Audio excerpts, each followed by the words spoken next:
5 আগস্টের পর থেকে জামাতে ইসলাম বাংলাদেশের মানুষের প্রতি কোনো আঘাত করে নাই।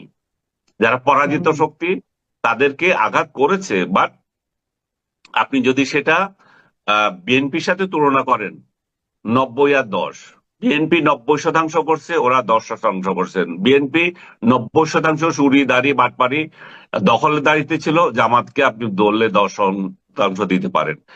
এই যে ভুয়া মামলা, 90% ভুয়া মামলা করছে বিএনপির লোকেরা, মবগিরিতে বিএনপির লোকেরা এবং এনসিপির লোকেরা। জামাত এখানে আছে কিন্তু তারা গা দেখায় নাই। জামাত বরং আপনি মবগিরি করেছেন তার মাথায় হাত বুলিয়ে দিয়ে এসছে। তো এই যে রাজনীতি, বিএনপি তো এখানেই তাদের কাছে পরাজিত। এবং এবং আপনি গ্রামে গঞ্জে যাই দেখেন, টোকাই শ্রেণীর ভাত পাইতো না খাইতে আপনার বাড়িতে কাজ করছে, এইগুলা এখন এই 5 আগস্টের পরে টাকা পয়সা দিয়ে এমন হয়েছে যে আপনাকে চ্যালেঞ্জ করে, আপনাকে বলে ফকির ভূত। ফকির পদে আপনাকে বলে ফকির পদ।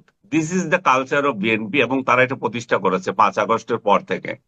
তো এদেরকে প্রতিরোধ করার জন্য মানুষ সম্মিলিতভাবে জামাত রাজাকার কি না সেটা দেখবে না, এবং আওয়ামী লীগ সহ ভোট দেবে জামাতকে। এবং ভোট দেওয়া আমিও মনে করি উচিত, কারণ বিএনপি যতদিন তাদের এই কালচার চেঞ্জ না করবে, এই যে বিএনপি তার ফকির পুতদেরকে যতদিন পর্যন্ত গ্রেপ্তার এবং সাজা না দেবে, সাজা দিচ্ছে, 7,000কে সাজা দিয়েছে, 7,000কে সাজা দিয়েছে এবং এদেরকে দল থেকে বের করেছে। কিন্তু ওরা ঠিকই চাঁদাবাজি করছে, ওরা ঠিকই প্রতিবেশীর গায়ে ঘরে হামলা করতেছে, বাড়ি হামলা করতেছে, জমি দখল করতেছে। এবং এদের সবচেয়ে বড় সহযোগী হচ্ছে থানার ওসি গুলো। সব কটা থানার ওসি ওইখানে যায়, প্রথমে খুঁজে বিএনপির নেতা কে আছে, কারণ এদেরকে মব করবে না আদারওয়াইজ।